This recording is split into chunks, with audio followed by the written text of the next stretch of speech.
Okay, we're here to set up the Bonita Creek 1 field and Bonita Creek putt. So we're going to come first and get the golf cart out. The lead golf cart from Newport Mesa. Make sure this gate is not locked. We're going to uncover.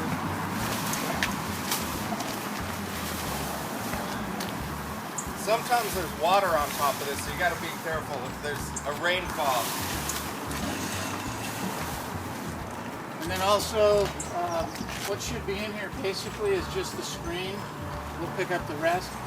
And watch out with the screen so that it's centered so we back out, we don't tear up it. Okay? Yeah. Now we have a lock box here to get the key to the golf cart. We'll put the code in, open it up, grab the key, make sure we're not going to run over anything.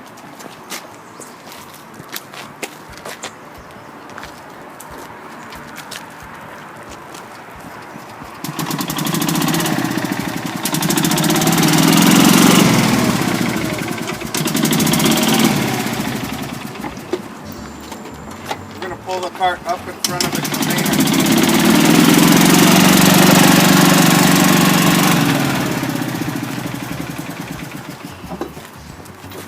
So each coach will be given a key. It's a little awkward, but there's a padlock inside here.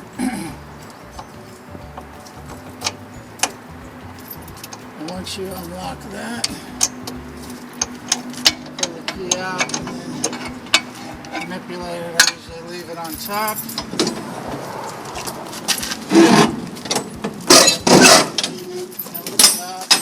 This is our wonderful storage unit. Okay, so let's get this out in the light so we can see it. Well, we're just gonna get to where we load it right now. So what we have here is everything we need to load in the cart to prep the field. Come over here and we have a chalker. It's a rolling chalker for the chalk lines. Stored on top usually is a string to make sure we have straight lines. We have an arched piece of conduit. This is going to help with our pitcher circle. We have some extra chalk just in case we run out. This is a aluminum frame for the batter's box. We're going to use that. We've got a rake. Kind of break up some dirt, and a push broom. And we're going to load this up in the cart and head over to the field. We've unloaded the items out of the golf cart that we loaded, and we're going to hook up the drag screen. The drag screen simply attaches along a chain over the edge, and then you straighten out. And you can see it's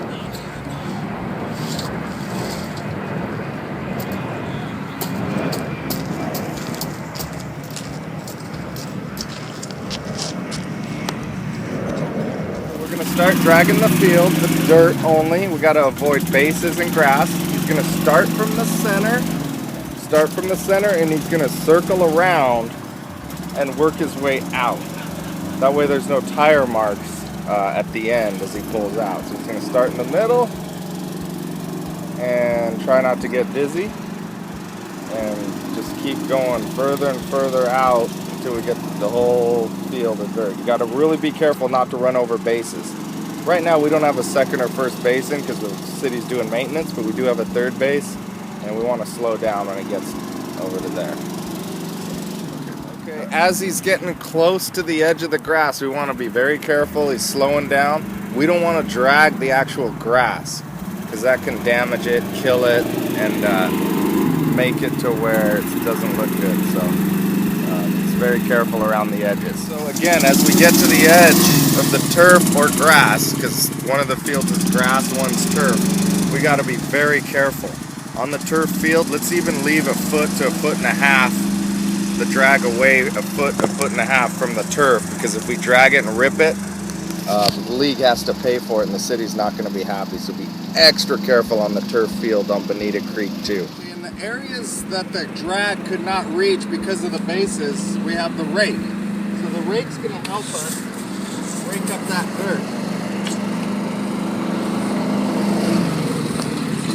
It's also going to help us break up the dirt so when the girls slide into the base, it's a little bit softer. We don't want them sliding on really hard dirt. It's going to make their slides a little bit better. This is what we call a dock box. Again, the same key. They're all keyed alike. Will be for this. What we get out of here is there's usually another tool we'll try and equip it with that, and this is the mound. This one's a little used, so we're going to work on some of that equipment. But there's a brush here, there's some plugs, and we'll work on that when we get to the mound portion. Okay? Okay, so after the field is dragged, the first thing we want to start with is the batter's box, because that gives a reference on where the foul lines are going to be. So we lay down the template here. This bar right here is the same width as the top half of the plate. And the word mound always points towards the pitcher's mound, or in this case, the pitcher's circle. We lay it down, make sure it's nice and square, and we go ahead and walk over. This is going to lay a nice little template for us to chalk over. So that's nice and good. So we'll grab. Just something to add for anyone who's wondering why it's skewed towards the front in softball because of slap hitting. We have more of the batter's box to the front of the plate than the back. That's the opposite of baseball. Then we fold it, take it to so in other words, trust the template. Yeah, it may look like it doesn't belong, but again, this mound word and arrow still points here. Now we're using this side of the bar. We don't flip it around. Here, make sure it's nice and square, and we walk over.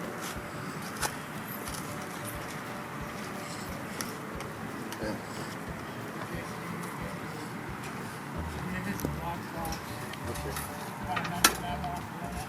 Now, as we remove this, we could see a light, faint little area where we'll take the chalker over.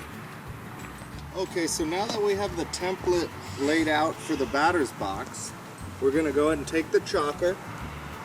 This pointer is going to show us where the chalk line is going to be. We pull the release lever for the chalk. We start walking very closely, straight. Get your feet close, it's easy to line it up. Go on. Lift it up. Here. Even go over it a couple times. Sometimes the chalk gets a little sticky. We never want to store this chalker outside because the chalk turns to paste. It's always the chalk bags and the chalker have to be in the container. And that's to add to that. That's why we mentioned the only thing when the cart is stored that should be in the back of the cart is the screen. Everything else should be in the storage container. There's one batter's box. Remember, we're lining this bar up over that template we used, that outline we used for the template for. Yeah? And you're filling up essentially the middle of the template lines, which are, as you'll notice, almost exactly the same width.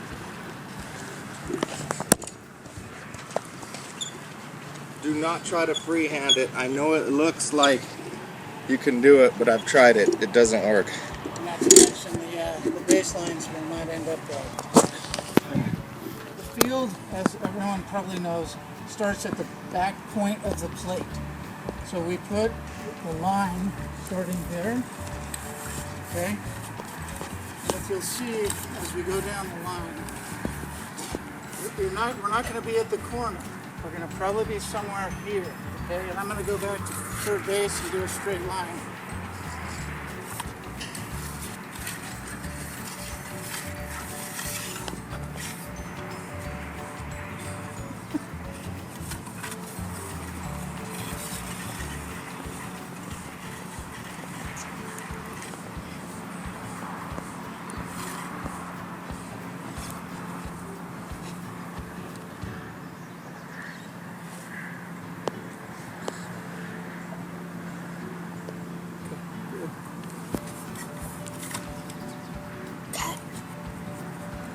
So we go to the edge of the base and then we move on in this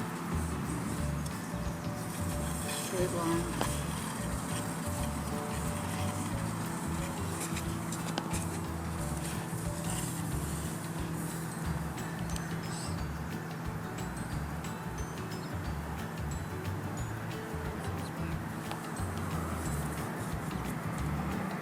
How's that?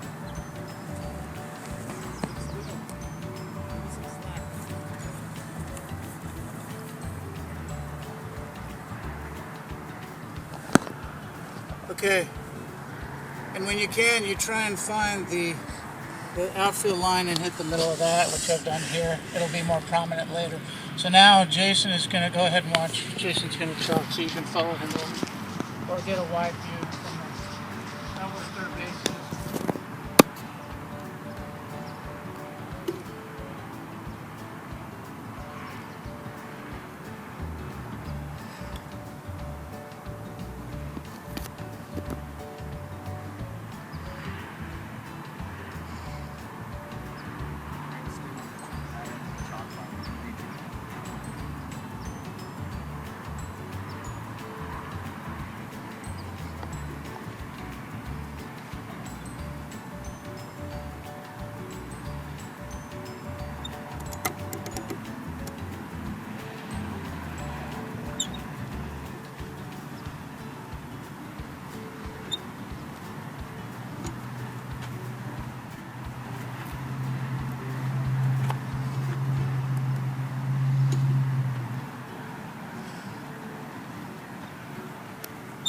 Nice and slow. I like to straddle the line with my 2 feet. It makes it easier for me to go straight.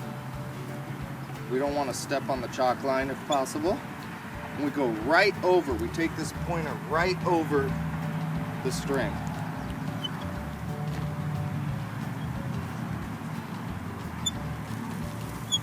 And we come up on the grass a little bit.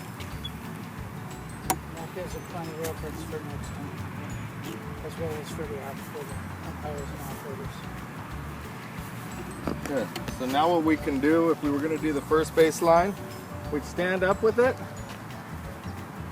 pull it tight, we shake the string off, shake the chalk off, and we'd walk an arc to the first base line and go from there.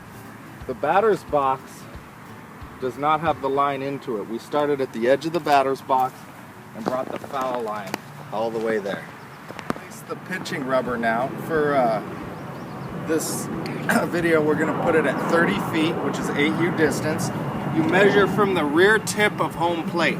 That's the 30-foot pitching distance. We measure from the rear tip of home plate, not the front, the rear. So we're going to measure 30 feet out.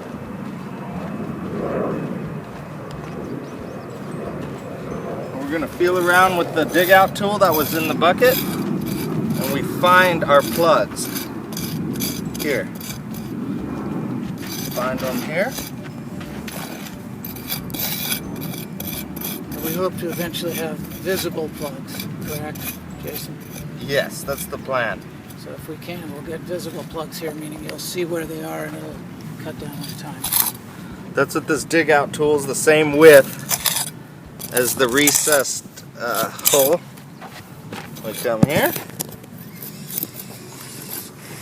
Can you get that little broom, Jay, please?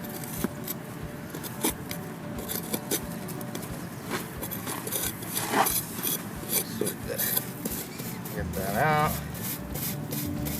That helps us find the edge of this rubber plug. At the beginning of seasons, the ground is really baked, so you just kind of have to work it more. Middle season, it's easier. During the season, way easier.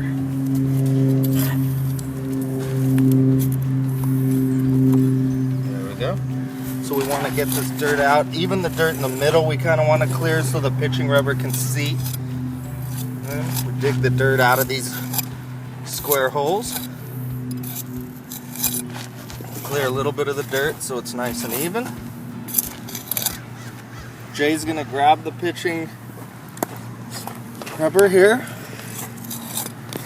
He's gonna place it into the holes.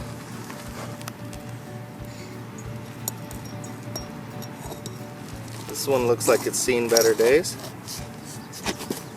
Nice and in. Once it's in nice and deep. So the idea is you want to get it in as well as you, as firmly as you can, as deep-seated as you can. You do not want to step on it on here to get it in because it'll bend, okay? As you'll see, some of these, they may be bent, which is fine, but we don't want to make it worse. And then we fill it in. Essentially, we fill it in so that the mound is stable, so the pitchers have a good firm grip on it. Essentially, we fill it in so that the mound is stable, so the pitchers have a good firm grip on it. So essentially what I do is I get a bunch of dirt in here, I reach in and I fill in the open spots.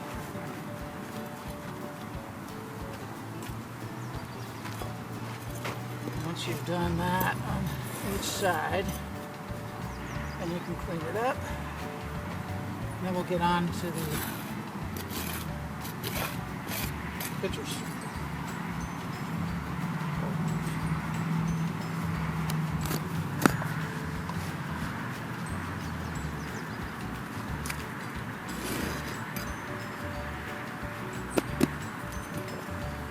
Just a quick. Next, we're gonna set up the pitcher circle. Again, we're gonna make a drag template score line and then go over it with chalk. So we're gonna take this nice nifty tool, bent conduit. We're gonna place it at the front of the pitcher's rubber, closest to home plate, right in the middle. Lay the other end softly in the dirt, and I like to go backwards. It's a lot easier for me.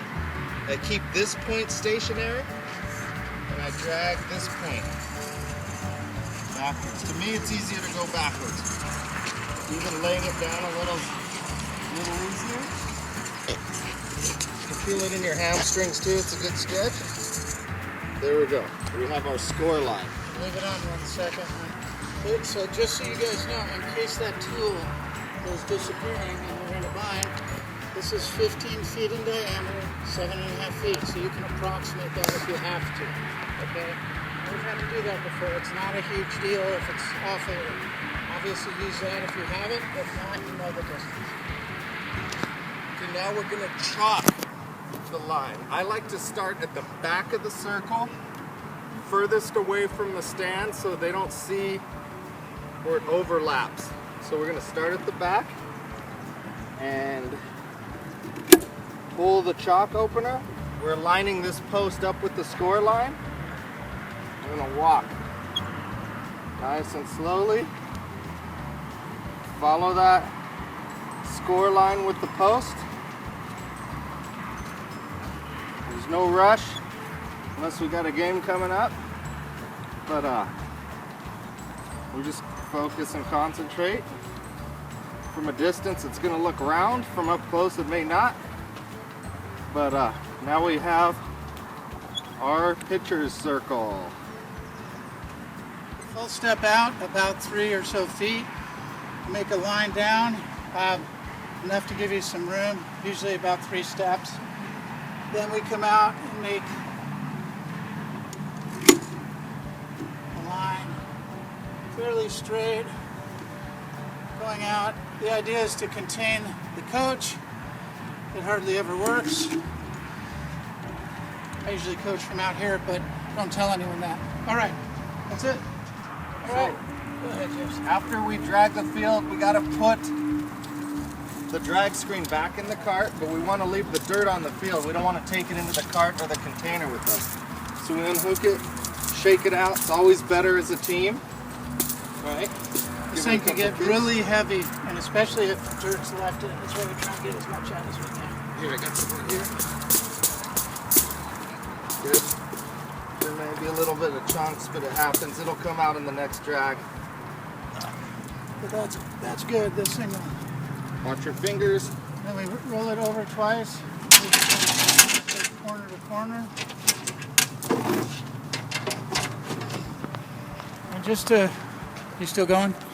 This should be what's left in the cart when we park it. Okay, everything else is put back in the storage box. Okay. Now we're gonna do the on-deck circle. Go from the opening of the gate, whether it's on first or third base, and go towards home plate. We like to go 1, 2 fence posts. You come out a few steps. You take this nice nifty broom. This is very precision measuring. Hold it against your stomach.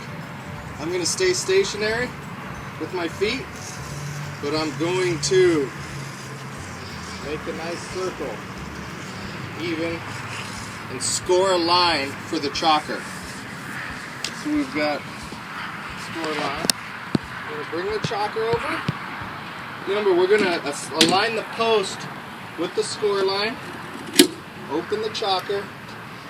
Walk nice and slow over that score. It's not gonna be a perfect circle, but if anyone complains, you just hand them a volunteer form. Get them to do fields. So we got here for the younger girls. I like to do a little happy face. Sometimes they show up to the game nervous. They're afraid to go up there in front of a crowd, and they're really worried. Sometimes they get to the field and see this. It puts a smile on their face, and they're ready to play ball. And that's the on-deck circle. We'll do it on both sides of the diamond. So you'll notice the cart just has a screen in it and a gas can, okay? And essentially what we did was just reverse the process. Everything else is back in the shed. So now what I want to do is go through just how to close the shed, which sounds like a very pedestrian thing, but to be quite honest, it doesn't seem to get closed properly very often. So two aspects of this.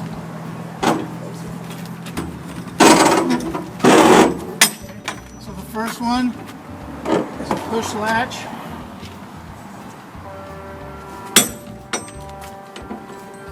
And this is old and will be replaced shortly.